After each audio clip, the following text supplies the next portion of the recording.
Hey guys, once again it's Justin from GuitarMadeEZ.com, and today I'm going to teach you all about guitar chord transitions. And when I talk about guitar chord transitions, I mean changes. When you're in a song, when you're playing one chord and you change to the next chord, and then the next, and then the next, and then the next. So this is the biggest part that a lot of beginner guitar players just can't seem to get. And I'm going to show you the tools and a couple really quick, easy exercises you can do daily to where you'll have these down in just probably 1 or 2 months. Okay, so there's some transitions that are easier to go from one chord to another than others. How I practice this is the best way to practice this, is that what you want to do is, first of all, you want to make sure when people first learn chords, it takes them forever to get their hands to basically go right to the string, to get their fingers to go right to the strings that they need to go to. So what I would do is, the first time you learn a chord, you know, it's going to take you some time to say, okay, my pinky's on the bottom E for a G, my pinky's on the bottom E, then my ring finger's on the B string 3rd fret, and then this finger, then this finger. So what you got to do is each individual chord you have to get down perfectly.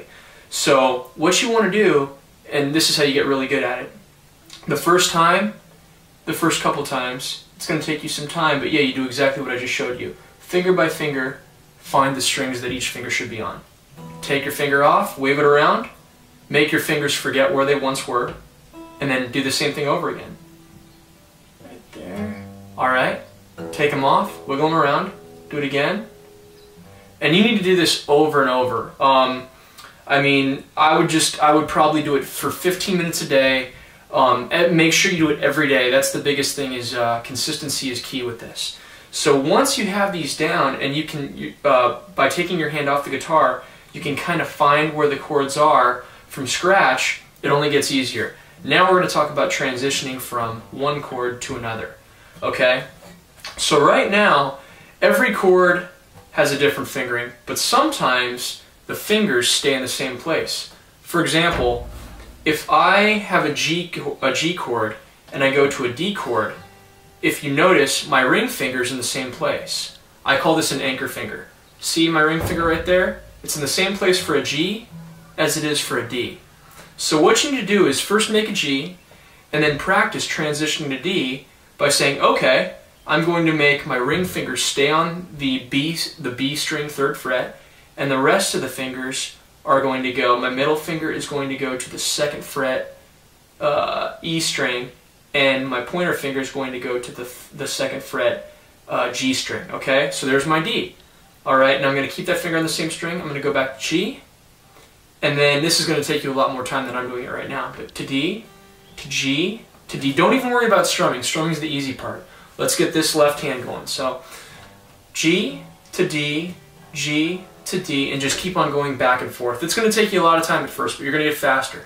Practice, yeah, just roughly dedicate 15 minutes a day before you go to bed or when you wake up in the morning, whenever you have time, to getting these transitions down. These transitions are key.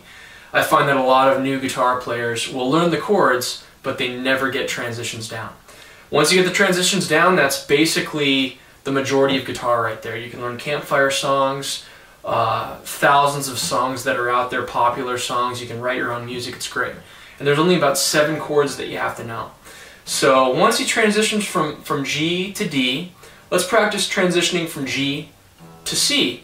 And unfortunately, when you transition from G to C, all your fingers leave the strings. No common fingers are shared in that one. There's no anchor finger. So, however, if let's say we transition from C to A minor, only one finger moves. Check that out. So the ring finger right there, if I'm doing a C major chord, is on the 3rd fret A string, and I'm going to move only that finger to the 2nd fret G string. This is a very easy transition, a great one to start off with.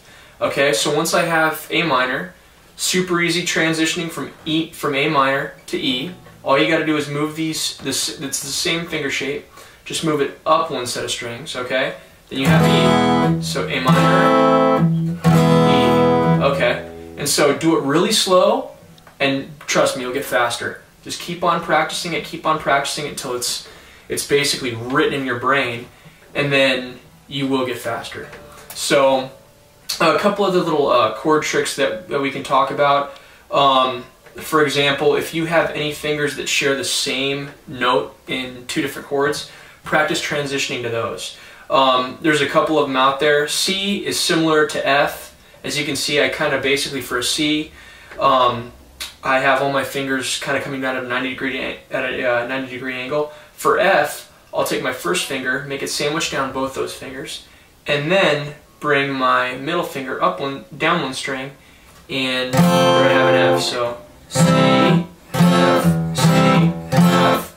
Let's try going from C to D. And unfortunately, my fingers all leave the strings to go to D. So I'll make a C, I'll take my fingers off, shake them around, now I'll find a D.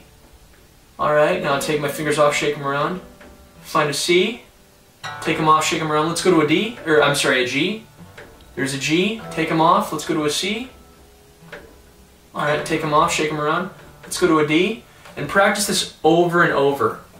What I would do is I would take one chord, practice going from G to D, G to C, G to E minor, G to A minor, G to F, G to E. Do this with every chord. Make sure every chord can go to every other chord out there. And just keep on practicing it. Aside from that, one other thing that you can use to your advantage to help you get really good fast is a metronome. You can buy a metronome for anywhere from $7 to probably $30. All you need is a cheap one too. I'd probably spend about $10 on a metronome. And then the metronome keeps a beat. And so with that beat, you want to turn it down really slow. So it kind of gives you a really slow, maybe about a 45 beats per second rhythm. And on the beat, you want to practice strumming to that chord and then making a change, saying, okay, I'm going to go to D in 5, 4, 3, 2, 1, D, D, D, D, G, and then you speed it up, and you get faster and faster. But the whole key is you got to start really slow so that you can strum. You can make sure you strum your chord on those beats. And at first, when the next beat comes up, you're not going to be able to find D fast enough. That's why you got to turn it down really, really slow. And then you just constantly up the speed. A great website is MetronomeOnline.com. It's a free metronome. You just basically go there, and it's self-explanatory. Super easy to use, totally free. So that's one cool tool to help you out. But aside from that, those are your chord transitions. When you get this down, music opens up to you. You can basically play any song out there once you get these down. So just make sure you practice these. I would say this takes, if you practiced 15 minutes before, when you wake up and before you go to bed every day, I'd say you could easily get these down in 2 months. Easily.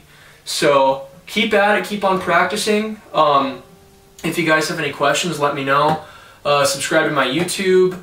Go to my website and subscribe. I'll send you all kinds of cool free stuff, free lessons, tablature, all kinds of stuff like that. So until next time, keep checking back, and I'll see you guys later.